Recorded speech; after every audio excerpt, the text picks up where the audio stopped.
이스라엘과 블레셋 전투가 다시 좀 벌어지게 됐습니다. 오늘 17장의 본문보다 그 말씀 이유를 좀 보게 되면 결국 이제 이 골리앗의 도발로 인해서 이제 결국에는 이스라엘 백성들 뿐만 아니라 그 이스라엘의 정예병이라고 하는 이스라엘 군대가 이제 그 자신의 하나님을 모독하는 그 골리앗 앞에 나아가지를 못하게 되는 장면이 오늘 본문에 나와 있습니다. 그리고 골리앗이 가지고 있는 어떤 피지컬과 또 상황들이 보여지고, 또 12절 이후로는 이제 그렇게 이런 이스라엘 상황 속에 이제 우연하게 그 아버지의 심부름으로 도시락 심부름을 하다가 우연히 이 이스라엘 진영으로 도착하게 된 다윗의 이야기가 등장하게 되는데, 그 이후의 말씀을 보면 의아한 게 한 가지가 있는데, 바로 그게 뭐냐면 이 전쟁에 대하여 두려움을 느끼는 사람이 다윗이 아니라 이스라엘 군대라는 것이 좀 의아합니다. 왜냐하면 이스라엘 사람들보다 다윗은 전쟁의 경험도 없을 뿐더러 이 전쟁에 대한 전무한 아무런 기록이 없기 때문에 아마도 이 다윗이 지금 전장에 참여한 것도 어떠한 전쟁 준비를 한 것도 아니었고, 형들의 도시락 이 심부름을 하다가 우연히 도착한 것이기 때문에 어떠한 전쟁 준비도 안 되어 있는 상황입니다. 뭐 군대적으로 보면 이스라엘 군대가 블레셋보다 조금 못하기는 하나, 그래도 이스라엘 군대는 나름대로 많은 전쟁들을 하나님과 함께 치러왔고, 이 전쟁도 이렇게 나름대로 지금 전쟁의 상황에 어느 정도 준비가 된 사람들이 지금 여기에 이 진영에 모여 있음에도 불구하고, 오히려 이 블레셋의 하나님과 하나님을 이스라엘을 모욕하는 이 모욕적인 언사를 듣고도 어떠한 반응도 할 수 없는 이스라엘에 비해서 왜 지금 이렇게 저 할례도 받지 않은 저 골리앗이 왜 우리를 모욕하는데 왜 우리는 이것에 대해서 아무도 대응하는 자가 없으며 나름대로 용기를 가지고 맞서 싸우는 자가 없는가에 대한 이제 의문들을 하게 되는 거죠. 그래서 이제 이 23절에 보면 골리앗의 말을 이제 다윗이 듣게 되고, 이제 26절에서는 이제 골리앗이 뭐길래 살아계신 하나님을 모독하는가에 대한 질문을 이제 주변에 있는 이 그 군대에 참여해 있는 아마도 자기가 물어볼 법한 주변의 어떤 인물이었겠죠.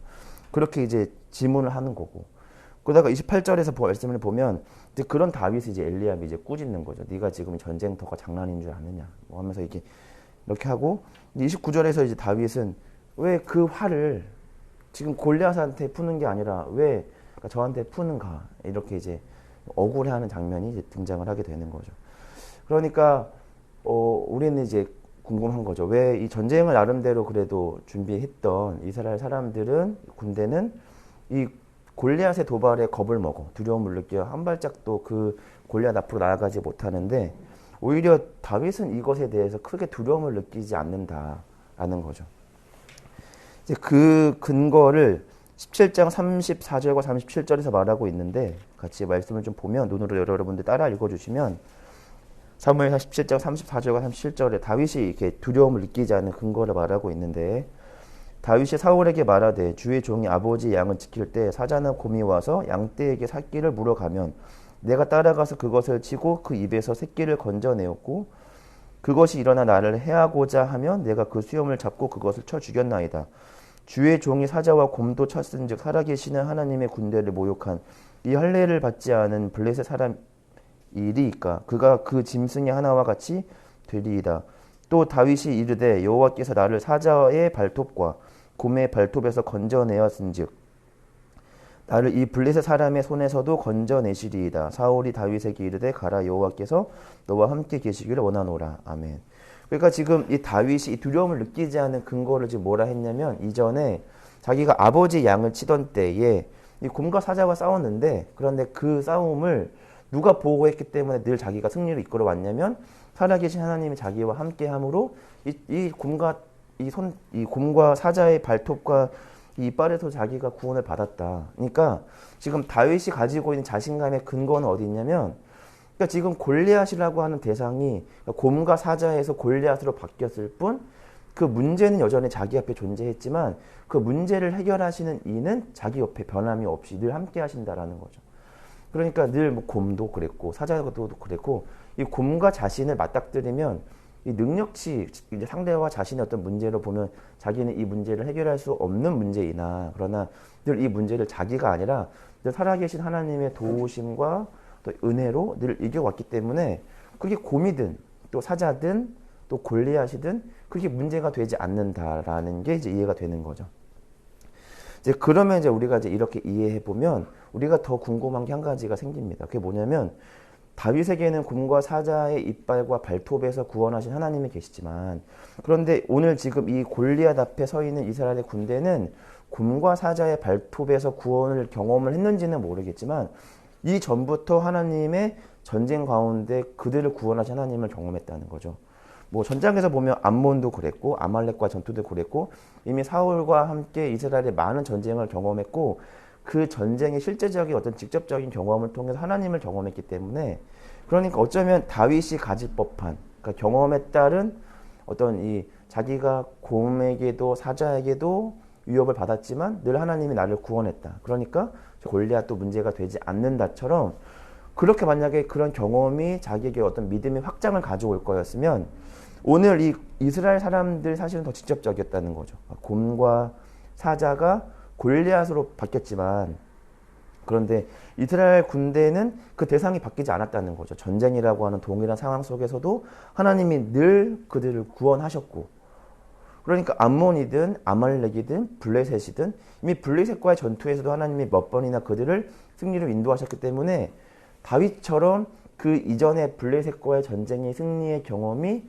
그들로 하여금 뭔가 흔적과 경험이 남아서 동일한 문제를 만났을 때 하나님이 이전에도 나와 함께 하셔서 이 전쟁의 승리로 이끌었던 것처럼 동일하게 하나님께서 이 전쟁에서 우리를 승리로 인도하실 것이다 라고 하는 믿음으로 가야 하는데, 그런데 이상하게도 그 곰과 사자에서 이 블레셋이라고 하는 이 문제가 바뀌었던 다윗은 이걸 적절하게 이해하고 있는데, 지금 골리앗 앞에 섰던 이스라엘의 군대는 그 대상과 환경이 거의 동일함에도 불구하고 그 이전의 하나님에 대한 경험이 지금의 경험으로 온전하게 이어지고 있지 않다라는 거죠. 그러니까 우리 모두가 어떤 신앙적인 어떤 체험과 경험이 우리 안에 어떤 좋은 어떤 믿음의 확장으로 연결되어지기도 하나 그게 다가 아니라는 거라는 거죠. 우리가 오늘 말씀을 통해서 확인할 수 있습니다. 그러면 동일한 체험과 경험들을 했음에도 불구하고 어떤 사람은 곰과 사자를 만나고 거기서 구원을 받은 것이 전쟁으로 이끌어져도 그 전쟁 상황 속에서도 나를 인도하실 것이라는 하나님의 어떤 인도하심으로 가는데, 동일한 상황과 거의 비슷한 문제를 겪어서 그 문제 앞에 자신을 구원한 하나님을 경험했음에도 불구하고 거의 비슷한 문제를 겪고 다시금 걱정과 염려와 근심으로 그 두려움의 어떤 믿음의 어떤 한 걸음을 내딛지 못하게 되는가. 그러니까 동일하게 경험이 가장 절대적으로 중요하다라고 보면 오늘 이 문제는 벌어지지 않았어야 됩니다. 그러니까 우리 모두가 어떤 하나님을 경험하게 되면 자연스레 우리가 어떤 믿음의 경지로 나아가게 된다라고 하면, 다윗뿐만이 아니라 사실은 이스라엘 사람들이 더 큰 믿음을 가졌어야 하는데, 그런데 그것보다 조금 더 소극적인 어떤 믿음의 상황들을 경험했던 다윗은 지금 굉장히 당당하게 나아가고 있는데, 더 큰 어떤 은혜를 경험하고서도 여전히 이스라엘을 향하여 모욕하고 또 그 이스라엘의 하나님이 되신 하나님을 모욕해도 오히려 그 분노를 참다가 오히려 지금 와서 이렇게 막 질문하고 있는 이스라엘 사람들을 이 다윗을 향해서 나무라고 있는 엘리압처럼 그냥 엉뚱한 데 화를 풀고 있다라는 거죠. 그러니까 우리 오늘 말씀을 통해서 우리가 알 수 있는 건 뭐냐면, 또 신앙적인 경험이 우리에게 절대적인 어떤 믿음을 좌우하지 않는다라는 거죠. 그러니까 신앙적인 경험과 체험이 우리에게 좋은 어떤 계기가 되어서 우리가 믿음으로 한 발짝 나아갈 수 있도록 하나, 그 경험이 우리 모두를 믿음의 자리로 인도하지 않는다라는 거죠. 그러니까 가장 중요한 건 이 경험만큼 이 경험이 과연 우리에게 어떤 의미를 가져오는가에 대한 해석이라는 거죠. 좀 말이 어려웠는데 좀 쉽게 말하면, 예수님이 살아 계셨을 때 공생의 3년의 기간 동안 예수님이 많은 이들에게 이 병고침이든 뭐 오병이어든 뭐 죽은 나사로를 살리든 그 많은 기적들을 이제 베푸셨다라는 겁니다. 그런데 그 많은 기적을 경험하고 은혜를 경험했음에도 불구하고 모두에게 그것이 은혜가 되지 않았다라는 거죠. 예를 들어서 그 오병이어 사건을 경험한 사람 숫자만 해도 5천 명이 넘었다 하잖아요. 그 남자만 헤아리게 되면. 그런데 그 5천 명이 그 오병이어 사건을 경험했는데도, 그런데 그것이 모두에게 하나님을 나의 구주로 경험하는 일로 이어지지 않는다라는 거죠. 그저 오병이어 사건을 경험한 대다수의 사람들은 어떻게 이해했냐면, 저 하나님이, 저 예수님이 우리 이스라엘의 이 왕이 되면 우리가 먹고 사는 문제는 없겠다로 그냥 이해하게 되는 거죠. 그러니까 오병이어라는 엄청난 사건을 경험해도 그것에 대한 해석을 그저 그냥 우리 어떤 육체적인 어떤 이 지도자의 왕 정도로만 생각하게 되면 거기에 머물러 있는다라는 거죠. 뭐 그 베다니에서 그 죽은 나사로가 무덤을 이렇게 열고 나와도 와, 하나님은 저런 일도 행하시는구나. 그럼 나중에 내 어머니, 내 자식이 죽었을 때 예수님께 부탁하면 우리가 그런 어떤 죽음에 대한 슬픔을 경험하지 않아도 되겠다? 그렇게만 이해하게 되면 왜 죽은 나사로를 살리시면서 왜 우리 어머니가 죽을 때는 왜 우리 어머니 살려주지 않으시는 겁니까? 라는 이상한 질문을 하게 된다라는 거죠. 그러니까 나사로의 죽음이 어떤 의미가 되는지, 또 오병이어가, 또 하나님의 전쟁의 승리가, 또 언약궤가 등등이 가져오는 그 본질적인 경험과 체험을 통한 의미가 더 중요한데, 그 의미는 우리가 별로 기억하지 않고 나 오늘 예배 드렸다 로만 우리가 그냥 끝내고, 결국 예배 가운데 선포되는 하나님의 말씀을 우리가 온전하게 이해해서 그 하나님의 마음을 알아가지 못한다면 이 한 번의 예배가 의미가 없다는 거죠. 그러니까 그 예배가 아무리 쌓여도 40년의 왕생활을 했어도 사울이 하나님이 기뻐하시는 그 왕의 모습을 조금도 흔적으로 남기지 않았던 것처럼, 그러니까 그 신앙생활이 아무리 우리 가운데 그 경험과 체험이 아무리 쌓여도 결국에 그 의미가 무엇인지에 대한 고민과 질문이 우리 안에 상실돼 버린 채 그냥 경험만 우리 가운데 쌓이면 그냥 종교적인 어떤 확실성에만 다가간다는 거죠. 아, 금식했더니 그런 기도가 이루어졌던 것 같아. 막 1시간, 2시간 통성으로 우리가 하나님께 그렇게 기도하는 부르짖었더니 하나님 우리 가운데 그렇게 응답하셨던 것 같더라 라고 하는 거죠. 그러니까 1시간 기도했는데 안 되면 2시간 기도하고, 2시간 기도하는데 안 되면 3시간 기도하는 양으로만 가게 되는다라는 신앙으로밖에 안 가게 된다는 거죠. 그러니까 교회에 빠졌는데 어떤 불정적인 어떤 문제가 벌어지면 내가 교회에 빠져서 하나님 나한테 벌 주시나 정도로 우리가 그 신앙 안에 이제 머물러 있게 된다라고 하는 겁니다. 그러니까 우리가 어떤 경험과 체험을 하게 된다면, 또 우리가 하나님 말씀을 듣는다면 가장 중요한 건 말씀을 듣는 그 자체보다 그 말씀이 과연 하나님이 우리 가운데 어떤 걸 말씀하시는가, 그 의미를 파악하는 게 사실은 더 중요합니다. 그러니까 그 이유의 양이 아니라 그 한 가지 이유가 우리 안에 있어도 그 이유가 우리 안에 제대로 된 의미가 생긴다면 우리는 사실은 더 큰 의미를 가질 수 있게 되는 거죠.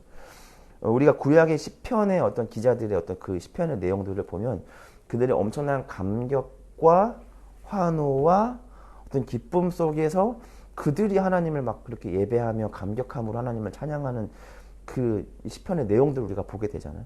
그런데 그 시편의 기자들의 대부분의 그 시를 기록할 때 그들이 가지고 있는 성경은 아마 창세기부터 창세기, 출애굽기, 레위기, 민수기, 신명기 정도였다라는 거죠. 그러니까 우리로 하여 보다 보면 구약이 그들에게 있어서 이 성경이라고 하는 모세오경밖에 없었잖아요. 그런데 지금 저희는 이제 성경 66권에 완성된 이 복음의 말씀을 우리가 듣고 신앙생활 한다라는 거죠. 그렇게 보면 우리의 믿음은 그 시절 성경 5권밖에 없었던 사람들보다 조금 더 나아요. 왜냐하면 그들은 예수님이 어떤 일을 행하셨고 그렇게 예수님이 인간의 몸으로 오셔서 이런 구원과 사랑을 베풀어 주실 것에 대한 어떤 의미를 정확하게 이해하지 못했던 시대잖아요. 그런데 우리는 이 완성된 복음과 신앙과 말씀을 우리 앞에 두고 살아간다는 거죠. 그러면 그때와 우리 이 시기에 믿음의 어떤 걸 보면 우리는 어쩌면 그들보다 더 나은 신앙을 가져야 함에도 불구하고 그러지 않다라는 거죠. 왜냐하면 양이 중요한 게 아니라 그 몇 가지 안 되는 이 가지수 안에서도 우리가 어떤 의미를 가져가는가가 중요하기 때문입니다. 그러니까 막 우리 앞에 그 여리고가 무너지고 홍해가 갈라지는 걸 경험했냐 안 했냐가 중요한 게 아니라 그 여리고와 홍해가 어떤 의미가 있냐를 이해하는 게 더 중요한 거죠. 그러니까 지금 우리 앞에 여리고가 무너지지 않아도 지금 우리가 어떤 제주도나 뭐 이런 데 가가지고 바닷길이 이렇게 홍해처럼 갈라지지 않아도 우리가 말씀을 통해서 그것이 우리 가운데 의미가 될 수 있는 이유는 뭐냐면 그것을 봐야만 우리 안에 어떤 믿음과 어떤 신앙이 성장하는 게 아니라 그것에 대한 의미만 정확하게 이해해도 그것을 보나 귀로만 듣나 눈으로만 보나 크게 다르지 않기 때문입니다. 그러니까 우리가 기적이라고 하는 경험을 통해서 우리가 어디에 머물러 있느냐가 제일 중요한 거죠. 기적이란 늘 전쟁의 승리라고 하는 기적을 경험해도 여전히 골리앗 앞에 두려움을 느끼는 자리에 앉아있는 자들이 있는가 하면 그 곰과 사자의 손톱과 발톱에서 구원을 얻은 경험과 기적이 있으면 그게 곰과 사자에서 넘어 골리앗 앞으로 가고 또 골리앗 앞으로 넘어가 또 하나님이 부르시는 그 왕의 자리로 나아가는 이들이 있다라는 거죠. 그걸 가르는 게 경험이 아니라 경험에 대한 온전한 이해라는 겁니다. 저와 여러분이 가야 할 자리가 그 자리입니다. 내가 그걸 경험하게 해주세요, 말씀을 듣게 해주세요 정도가 아니라 그 말씀을 들음으로 그것을 경험함으로 우리가 가야 하는 그 자리로 더 나아가게 하는 그 이해가 저와 여러분에게 있어야 합니다. 오늘 다윗은 그 곰과 사자의 발톱에서 넘어가 골리앗 앞에 섭니다. 그럼 그게 끝입니까? 그러지 않다라는 거죠. 골리앗을 넘어 어디로 가냐면 자기를 이제 죽이고 위협하는 그 죽음의 위협으로부터 도망가는 그 사울로부터 도망가는 자리로 갑니다. 거기서 다윗은 뭘 만나게 되냐면 이제 지금까지는 나를 살리시는 살아계신 하나님을 경험하지만 이제 그 몇 년의 쫓김을 통해 다윗은 뭘 경험하게 되냐면 하나님은 나의 방패요 요새시오라는 고백을 하는 그 자리로 나아가게 된다라는 거죠. 다윗은 그 모든 경험을 통해 계속적으로 흔적을 남기고 하나님을 조금 더 실체화하며 자신의 온전한 믿음으로 붙잡으며 나아갑니다. 우리에게 그런 게 필요한 거죠. 그냥 그것을 경험함으로 하나님은 나한테 그렇게 해주시는구나. 앞으로 우리가 모든 바다를 만나면 이렇게 갈라주시겠네 정도로 그렇게 단순하게 이해하는 신앙이 아니라 하나님은 살아계시구나. 더 넘어 하나님은 방패시고 요새시구나. 또 넘어 내가 왕이지만 그 하나님은 더 나의 왕이 되시는 분이시구나. 나의 구주시구나. 그 자리로 나아가는 거죠. 그 자리로 나아가는 저와 여러분이 되기를 간절히 소망합니다.